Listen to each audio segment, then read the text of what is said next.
ఈరోజు స్వతంత్ర దినోత్సవం, అంటే స్వతంత్రంగా ఉన్నాం. అయితే ఈ స్వతంత్రం ఉండడానికి కారణం ఏంటి? ఇంతకుముందు లేమా? మనకి చరిత్ర ఏమైనా ఉందా? మన గతాన్ని తవ్వుకుంటే విశాలమైన చరిత్ర ఉంది. ఈ ప్రపంచంలో అత్యున్నత సంస్కృతితో వెలిగిన దేశాల్లో భారతదేశం అత్యున్నతమైనది.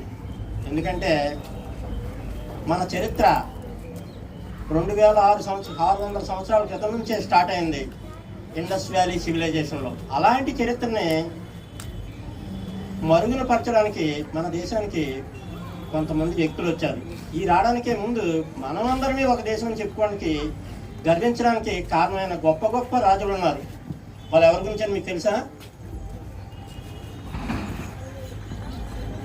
మనం చెప్పుకోగలిగిన వాళ్ళలో అత్యంత గొప్ప రాజుల్లో అశోకుడు ఈ దేశాన్ని ధర్మఫలంగా పరిపాలించాడు.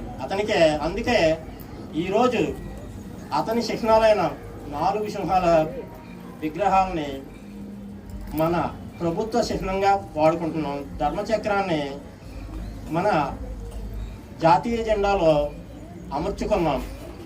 అంత గొప్ప చరిత్ర మనకు అప్పుడే స్టార్ట్ అయింది. ఇప్పుడు క్రీస్తు పూర్వం 200వ సంవత్సరంలోనే అలాంటి చరిత్ర కలిగిన భారతదేశం గొప్ప గొప్ప రాజుల పరిపాలనలోకి వెళ్ళింది. అంతే భయంకర పాలనలోకి కూడా వెళ్ళింది.